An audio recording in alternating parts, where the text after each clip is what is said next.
does the Lamar failing in the playoffs affect him at like a 5 to 6 pick drop type of situation? And does like something like this with Mahomes make them equal again heading into 2020? Top 5 running back.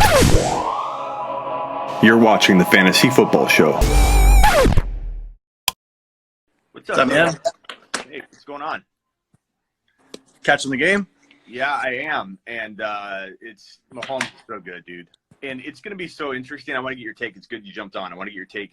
Does the Lamar failing in the playoffs affect him at like a 5 to 6 pick drop type of situation? And does like something like this with Mahomes make them equal again heading into 2020? It's so funny what 1 or 2 games can do to people's mindset. But I want to know where you rank Lamar now, and maybe where you ranked him or where you think people ranked him before the game. After the game, I think the consensus is that that Lamar is going to slip off, that he's no longer got it, that he doesn't have what it takes. To be honest, I mean, he exceeded over 100 yards rushing, right? Yeah, so from a fantasy perspective, how many points did he put up? I mean, he put up over 100 yards on the ground, 300 through the air. How many fantasy points was that? Yeah, I don't know. Yeah, we'll be answering questions maybe. I definitely will after, but if he wants to answer some questions, we can too. But so do you rank him in the second round? I mean, I know you may not draft him in the second round, but if you had to do like a general ranking, would you put Lamar in the second round, and where? End of the second round, like the last pick in the second round. And Mahomes, where? Third round? Or end of the third round. Okay. So my thinking is a little bit different. I know I proved that in the Throne League when I took Mahomes. I will let Lamar and Mahomes fall as far as I can. But I do enough leagues where I can try this out. If I had one league, I may be less tempted to go QB early, I'll admit, because I feel like I'm pretty good at landing the next Mahomes, the next Lamar. Right. So I like the approach of waiting, and I like the approach of going early. I've talked about this a ton. But Lamar, for me, if I had to slot him into my rankings, easily middle of the second round. Right. Let's be honest, that him failing at all was kind of like, oh, my God, this guy is not Superman. Maybe I could envision what happened to Mahomes this year. And I think that was injury. I don't think it was – look at the talent. The guy's a freaking machine.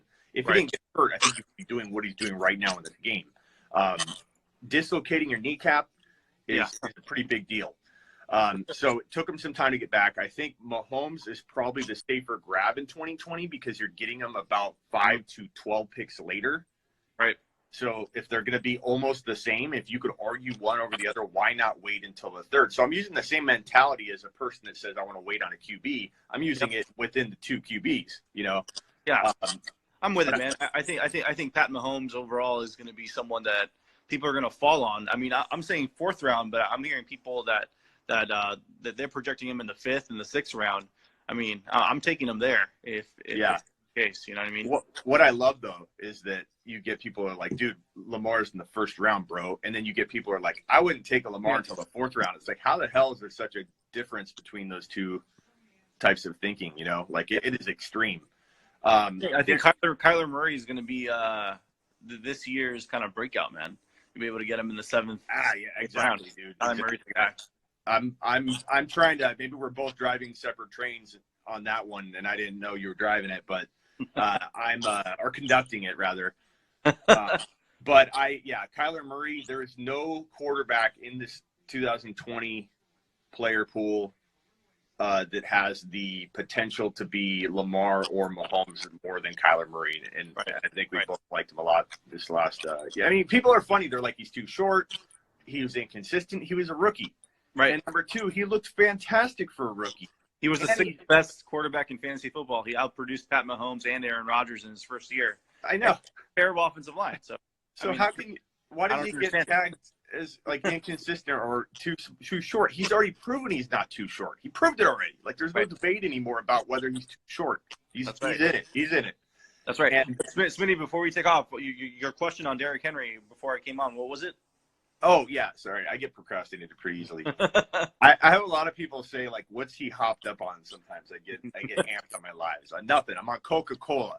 I'm on the good stuff. But I said Derrick Henry, where are you drafting him in PPR, and where are you drafting him in non-PPR? He's top 5. I mean, but where? It's got to be if I had to just kind of, go off the top, it's going to be CMC, it's going to be Saquon, it's going to be Michael Thomas, and then the debate becomes whether you draft Derrick Henry, Ezekiel Elliott, or maybe Alvin Kamara. So I'll make a bet with. I know you probably don't disagree that Mike Thomas on average won't be above Henry. I think Henry's going to be number 2 or 3 in non-PPR, and a lock at 3 or 4, with probably more often going at number 3 overall in non-PPR. I think people are so amped about him, but of course like we just said, what happens? The recency bias, what has happened last, is going to determine whether he's number 3 or number 5. So if he does it up and drops an egg in the next contest, people probably won't react too harshly, but they'll be like, okay, he is human. But if he, even if they lose the next game but has 150 yards and 2 touchdowns, he will be locked into the number 3, 4 in PPR and 2, 3 in non-PPR, in my opinion. But we're talking about. I think he's stuck there. But are you drafting him there? What are your thoughts on Derrick Henry overall? Great question. I love Derrick Henry when he's on the field, and he proved he could stay healthy through 2019. I'd be an idiot to come on here and say doubt him at all or anything like that.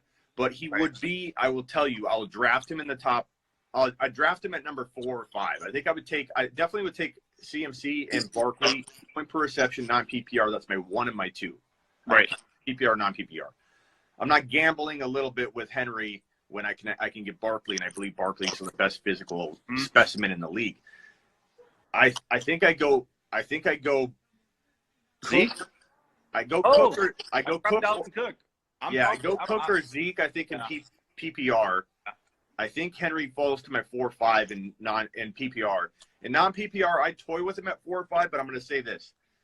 The size of that man hitting the ground over and over, the fact that people to tackle him have to go at his legs and stuff. I got to watch more film, because I'm going to admit I don't feel like I've watched enough of every single carry over again.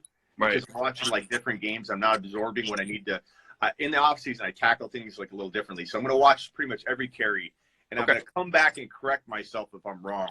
Okay. But I believe that he's probably taking hits that other running backs aren't taking, because people can't tackle him. They're hitting his legs, stuff like that. So if his size is making it to where he's not, I'm going to watch the film, actually not getting hit more than the average bear, then I actually will come back and correct myself. But I'm going to be a candidate for trading him mid-season or before I hit double-digit weeks in 2020. I will invest at the price he commands, because he's freaking worth it.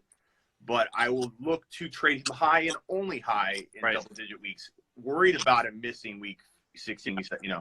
I'm kind of with you there. I think we're both in the same spot. I'm right now forecasting to August. I'm probably going to have both Dalvin Cook and Ezekiel Elliott above Derrick Henry in a PPR. Are you with it too? Yeah, I mean, I think so. And I think a lot of people are going to get mad over that, and that's fine. We're splitting hairs. We're talking about top 5 overall pick.